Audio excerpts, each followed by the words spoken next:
California at NAMM 2020, and I'm going to show you what kind of gear is new in home studio recording land and what kind of equipment will help you make better music this year. And I'm very excited.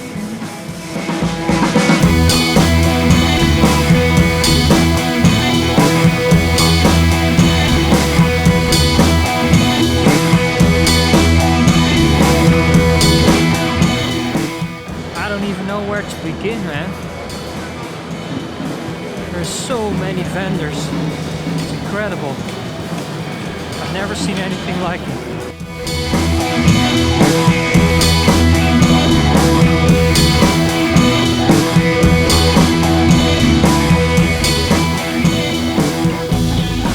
These came out this past summer, so they're not brand new, but Yeah, sure. yeah, sure. So, what's like the go-to interface for people making music in their home studio? I mean, the most popular one that we have is the 2i2. The 2i2? But really anything in this range. So we have the Scarlett range has a number of different interfaces depending on how many inputs and outputs you want to record at the same time. Yeah. Or inputs you want to record at the same time. So a lot of people at home, usually just maybe a singer-songwriter or keyboard player, whatever it may be. The 2i2 gives you those two inputs so you can record two microphones at the same time. Yeah. Or a mic and a singer, yeah. We also do have one smaller one that's solo. Yeah. So this is good for guitar players also, or keyboard players as well. That'll give you one mic and one instrument input. Yeah. So this is a little bit more affordable. This is our entry level, so this is $109.99. Yeah. So they can plug in their electric guitar or bass. Yeah. You can plug right in there. There's a button that you can press for instrument, so that gives it the signal is gives it the right amplification that it needs. Yeah. And then it actually comes with a light version of Ableton Live and then a Pro Tools First. And our version of Pro Tools First includes a light version of the 11 rack, which is a guitar amp simulator.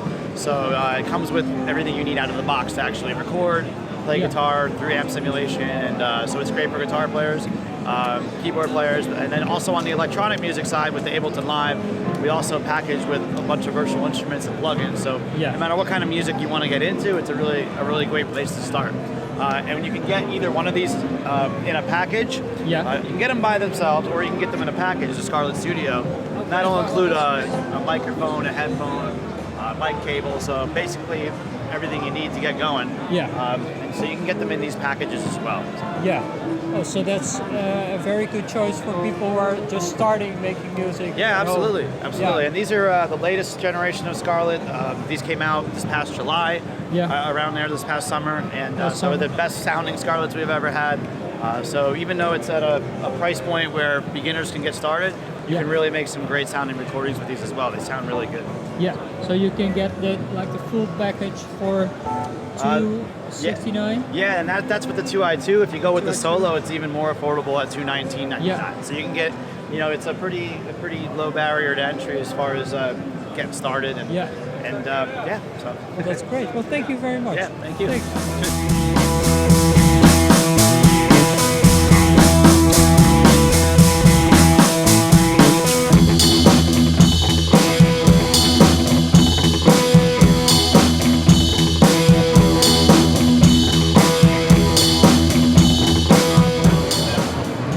Incredibly busy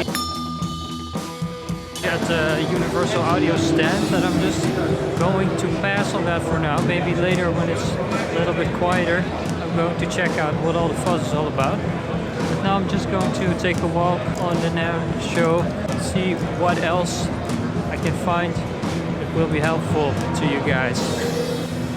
So far in this booth where I am right now, there's a lot of pro audio equipment which isn't really relevant to me or to you. So I'm going to continue and see what I can find.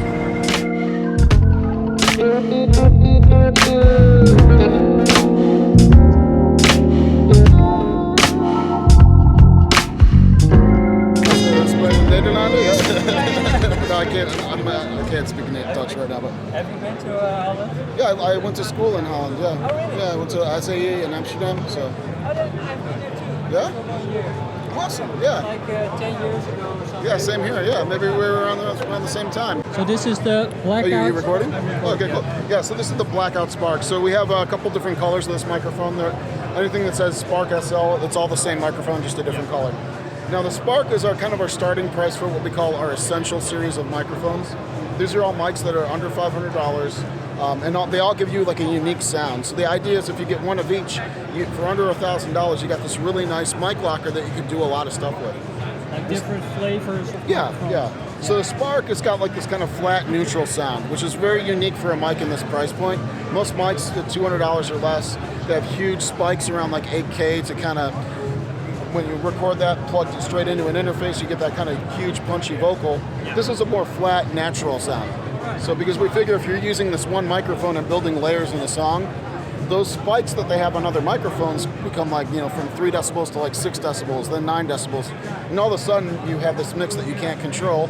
And somebody using a $200 mic is not Chad Joseph Wig, he needs a little bit of help. So we keep things natural so you can build layers without screwing up your mix. So this is the Spark. Yeah.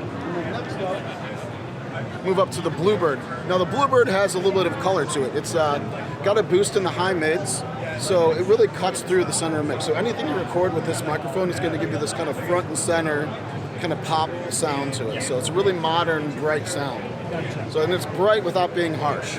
So it's really, really cool sound. And then over here, we have the Baby Bottle.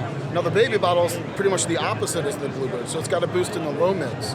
So when you record with this, it's got this kind of deep, classic, warm sound. So it'll fit, if you have a vocal where it kind of talks like this, where microphones kind of suck the nasaliness into the voice, this will remove that and kind of complement that type of voice. So if you're using, say this on a vocal and then you can take the Bluebird on a guitar, you'll have frequencies that aren't competing with each other and you're able to start creating mixes without ever having to touch an EQ. And that's what we want to do at Blue. We want to be able to, we see, blue is a color. We paint the mix with colors. And as an engineer, that's the only creative control you get is, a band will come in and they'll be like, I want to paint a picture of a dog. You get to choose what color that dog is going to be. So we create mixes with the colors of sound. So and that's what Blue's all about. So this is not the most versatile microphone, but if it matches your voice, yeah, it's amazing. Exactly. So yeah, we have to do a lot less EQing. Exactly. Yeah. So yeah, you start using different microphones for different types of voices, as opposed to using EQs afterwards. We like to add color on the front end. So yeah. So yeah, that's our Essential series in a nutshell. So yeah. So those Blue mics were really interesting because they are in the $200 interface, which makes them very budget friendly. But you can choose which microphone fits your vocal best. So there's like the neutral one, and I've tried them out after he finished explaining. And the neutral one really sounds neutral, so that's great for a lot of different voices. But there's also one which has like a boost in the low end, which makes it more round and sounding more full. I like that a lot on my voice because I have a more thin voice, so that complements my voice more. And the one which has a high-end boost didn't fit my voice, so I could very quickly tell which microphone was best suited for my voice. It's very interesting. The award for most noisy section of the NAMM Show goes to the percussion section. I seem to be kind of lost in the world of guitars and basses. There's so many guitars and guitar amps out here. It's crazy, man. I need to go to the pro audio section.